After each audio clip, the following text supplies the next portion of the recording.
সবাইকে নমস্কার। আজ রান্না করব চাপা শুটকি ভুনা নতুনভাবে।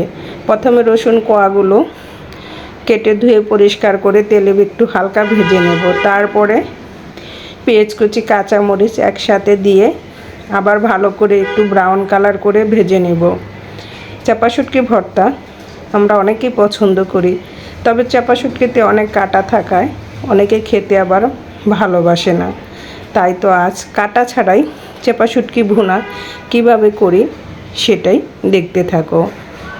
ছোট থেকে বড় এভাবে করলে সবাই খেতে পারবে।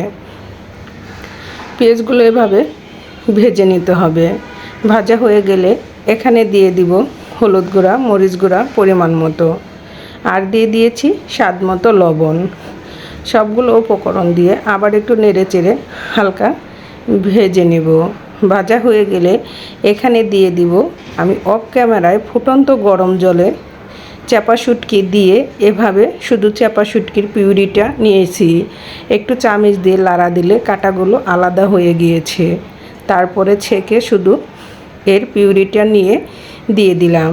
এখন যতটুকু জল দিয়েছি সবটুকু জলই আমি শুকিয়ে নেব।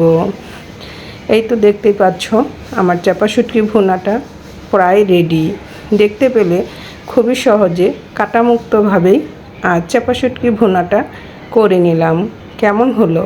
ভালো লাগলে অবশ্যই একটা লাইক আর কমেন্টস করতে ভুলবে না। এই ছিল আজকের মজাদার চাপা শুটকি ভর্তা। গরম ভাতে খেতে অসাধারণ লাগবে। আমার চাপা শুটকি ভুনাটা রেডি। এখন চুলা থেকে নামিয়ে নেব। যদি আমার এই চাপা শুটকি ভুনাটা তোমাদের ভালো লাগে, একবার হলে ট্রাই করে দেখতে পারো। খেতে দারুণ মজাদার, কোনো কাটা নেই। আজ নতুনভাবে ভর্তাটা তৈরি করলাম। সবাইকে অনেক অনেক ধন্যবাদ আমার ভিডিওটি ফলো ওয়াচ করার জন্য।